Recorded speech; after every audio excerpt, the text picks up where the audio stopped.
Ang pakiusap ko lang sa inyo ay maging handa at maging maingat. Kasi yung sa vision ko ay napaka-disturbing talaga ng pangyayari. Wala akong intention na manakot. Yung sa akin, babala lang yon. Hello po mga ka-PTV, sa video na ito ay tatalakayin natin ang 4 na pangyayari na nagkaroon ng ilaw sa kalangitan at madami ang nakasaksi nito at nakunan pa ng video. Pero kung ikaw ay hindi pa nakasubscribe sa aking channel, baka naman.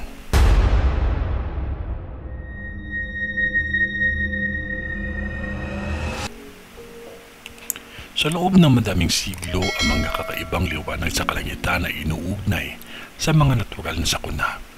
Sa sinuunang China, ang biglaang paglitaw ng liwanag bago ang lindol ay tinuturing na babala mula sa langit. Sa Europa noong gitna ang panahon, ang mga kakaibang kumikislap na ilaw ay iniuugnay sa paparating na digmaan o salot.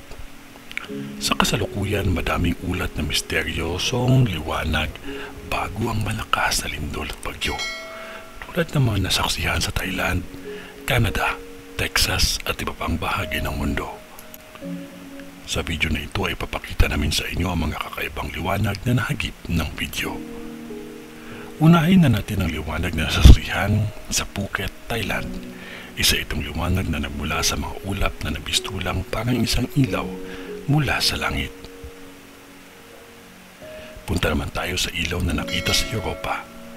Isa itong mahabang ilaw mula sa langit hanggang sa kalupaan na kulay dilaw na parang isang apoy. May mga nagsabi na ito daw ay pillar of light na indikasyon na malapit na ang muling pagbabalik ni Jesus. Ang susunod na video ay mula sa Vancouver, Canada. Isa itong ilaw na tila sumasayaw sa kalangitan. May mga nagsasabi na ito daw ay isang solar flare mula sa ating araw. Pero madami pa din ang naniniwala na isa itong babala ng langit. At ang panghuli ay isang skier ang nakatuklas na tila portal patungo sa ibang mundo. Nang madapa siya at makita ang isang kakaibang haligi ng liwanag sa gitna ng snowstorm sa Austria. Ang misteryosong liwanag sa kalangitan bago ang sakuna ay nananatiling isang palaisipan sa madaming tao. Para sa iba, ito ay isang babala mula sa kalikasan o maging sa isang mas mataas na kapangyarihan. Para naman sa agham, ito ay isang likas na pangyayari, may lohikal na paliwanag.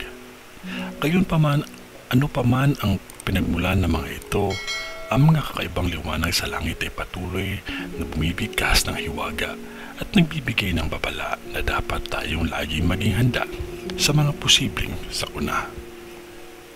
Sa ngalan ng Diyos Ama, ng Diyos Anak, at ng Diyos Espiritu Santo. Amen.